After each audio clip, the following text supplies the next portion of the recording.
ರತ್ನ ಅನ್ನೋ ಶಬ್ದಕ್ಕೆ ಸುಖ ಅಂತ ಅರ್ಥ ಇದೆ. ಅದು ಋಗ್ಭಾಷ್ಯದ 2ನೇ ಅಧ್ಯಾಯದ 1ನೇ ಶ್ಲೋಕ, ಸೂಕ್ತ 20ನೇದು. ಅಲ್ಲಿ 1ನೇ ಮಂತ್ರ ಅಕಾರಿ ರತ್ನಧಾತಮಃ ಅಂತ ಮಂತ್ರ. ಅದು ಅಲ್ಲಿ ರತ್ನ ಎಂಬ ಶಬ್ದಕ್ಕೆ, ರತ್ನಧಾ ಎಂಬ ಶಬ್ದಕ್ಕೆ ರತಿಧಾತಮ, ಸುಖದಾಯಕ ಅಂತ ಹೀಗೆ ಅರ್ಥ ಬರೆದಿದ್ದಾರೆ. ರತ್ನ ಅಂದ್ರೆ ರತಿ, ರತ್ನಧಾ ಅಂದ್ರೆ ಸುಖದಾಯಕ ಅಂತ ಹೀಗೆ ಅದರ ತಾತ್ಪರ್ಯ. ಅದಲ್ಲದೆ ಅಗ್ನಿಮೀಳೆ ಪುರೋಹಿತಂ ಹೋತಾರಂ ರತ್ನಧಾತಮಂ ಅನ್ನುವಲ್ಲಿ ಕೂಡ ರತಿಧಾರಕೋತ್ತಮ, ಆದ್ದರಿಂದ ಭಗವಂತ ರತ್ನಧಾತಮ ಎಂಬುದಾಗಿ ವರ್ಣಿತಾಗಿದ್ದಾನೆ.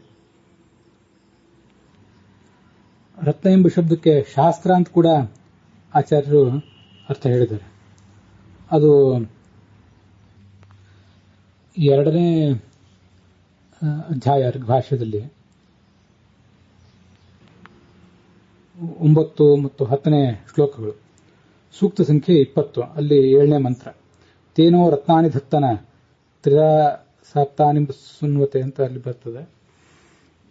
ಸಪ್ತರತ್ನಗಳು ಅಂತಂದ್ರೆ 7 ಶಾಸ್ತ್ರಗಳು, ಪುರಾಣ, ಭಾಗವತಾದಿ ಪುರಾಣಗಳು, ಪಂಚರಾತ್ರ ಮತ್ತು ಇತಿಹಾಸ, ಹಾಗೆ 4 ವೇದಗಳು. ಇವು 7 ಶಾಸ್ತ್ರಗಳು.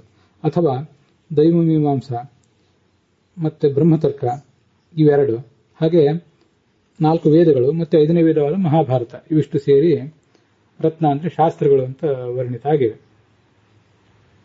ಇವಿಷ್ಟು ಹೀಗೆ ಸುಖ ಮತ್ತು ಶಾಸ್ತ್ರ ಅಂತ 2 ಅರ್ಥ ರತ್ನ ಶಬ್ದಕ್ಕೆ.